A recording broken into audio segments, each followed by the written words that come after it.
Assalamualaikum.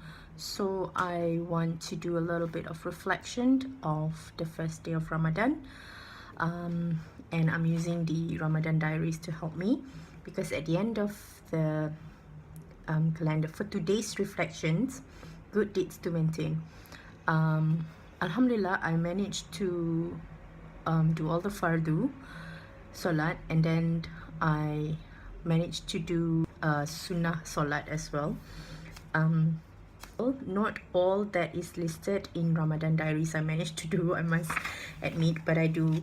One thing that is good about going to the mosque to do your prayers is that before every fardu solat there will always be a sunnah prayer, and everybody does it, so there's like this sort of peer pressure that you also do, otherwise you kind of look very odd because you'll be the only one sitting down. So I did most of my sunnah solat in the mosque, so alhamdulillah for that. I've also started reading the Quran, and I use the mushaf that has got translation and also transliteration to help me, because I only started to sort of learn Arabic Quran, learning to recite the Quran recently. So there are some times where I get stuck. Like I will sort of look at the transliterated part to just help me move forward. So I think that's progress for me. But the bad thing was, I was hoping to do one chapter today. I didn't do one chapter. I only managed 8 pages.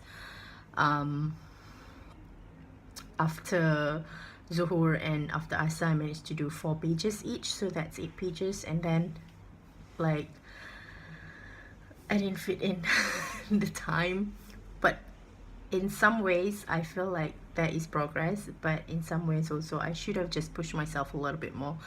I think I'm just gonna pat myself on the back, alhamdulillah. The other thing that I think I have improved is Tarawih. This is the second consecutive night that I've done Tarawih. The mosque only did 8 and 3 witr, so I think that is a great start. You kind of ease into it slowly. I know that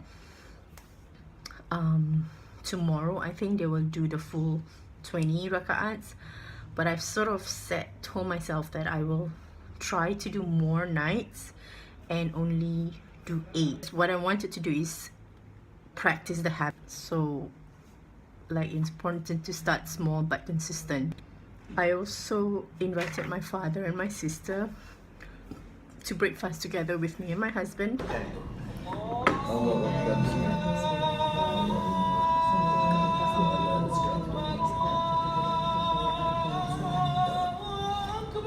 Because my father shared about his experiences fasting in a non-Muslim country. Orang tak pernah in a situation baik. In an environment you are the only Muslim and you are the only fasting. Tapi kat mana tu?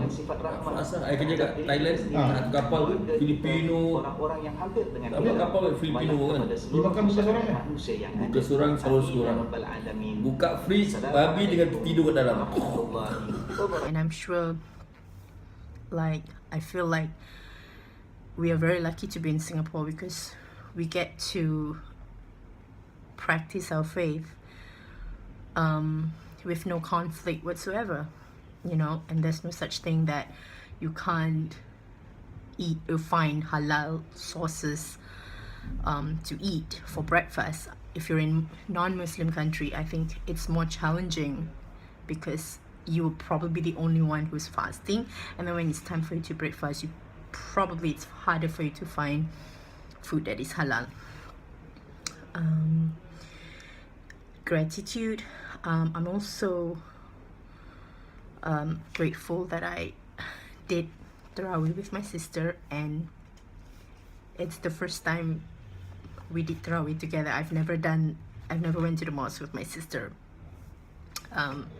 so it's a nice experience to kind of catch up and bond with my sister. I did miso for breakfast, which I thought was nothing too extravagant, something simple that I can manage and cook for my family. And I think on the whole, it has been a productive day. But of course, there's always room for improvement. It is the June school holidays, so I'm taking this opportunity to really just focus on what I need to do for Ramadan.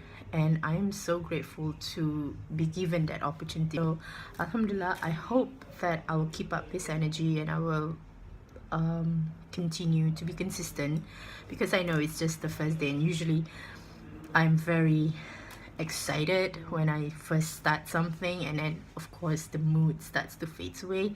So I hope I keep up this enthusiasm throughout the month, inshallah. So thank you for watching this video.